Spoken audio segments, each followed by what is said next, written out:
श्रावण मास के शुक्ल पक्ष की एकादशी को पवित्रा एकादशी के रूप में मनाते हैं।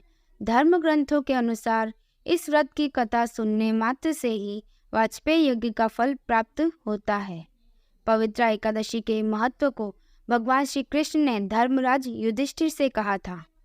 भगवान के कथन अनुसार यदि निसंतान व्यक्ति यह व्रत पूर्ण विधि विधान व श्रद्धा से करता है तो उसे संतान की प्राप्ति होती है। अतः संतान सुख की इच्छा रखने वालों को इस व्रत का पालन करने से संतान की प्राप्ति होती है।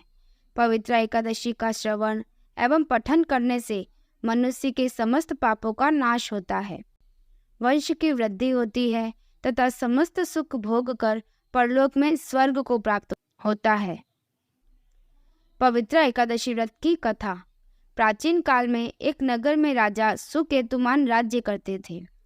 राजा के कोई संतान नहीं थी। इस बात को लेकर वह सदैव चिंताग्रस्त रहते थे। एक दिन राजा सुकेतुमान वन की ओर चल दिए। वन में चलते हुए वह अत्यंत घने वन में चले गए। वन में चलते चलते राजा को बहुत प्यास लगने लगी। वह जल की तलाश में वन में और अंदर की ओर चले गए, जहां उन्हें एक सरोवर दिखाई दिया। राजा ने देखा कि सरोवर के पास ऋषियों के आश्रम भी बने हुए हैं और बहुत से मुनि वेद पाठ कर रहे हैं। राजा ने सभी मुनियों को बारी बारी से सादर प्रणाम किया। ऋषियों ने राजा को आशीर्वाद दिया। राजा ने ऋषियों से उनके एकत्रित होने का कारण पूछा। मुनि ने कहा कि वह विश्वदेव हैं और सरोवर के निकट स्नान के लिए आए हैं। आज से 5वें दिन माघ मास का स्नान आरंभ हो जाएगा और आज पुत्रदा एकादशी है। जो मनुष्य इस दिन व्रत करता है उन्हें पुत्र की प्राप्ति होती है।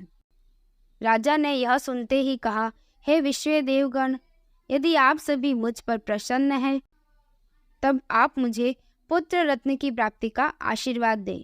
मुनि बोले, हे राजन, आज पुत्रदा एकादशी का व्रत है। आप आज इस व्रत को रखें और भगवान नारायण की आराधना करें।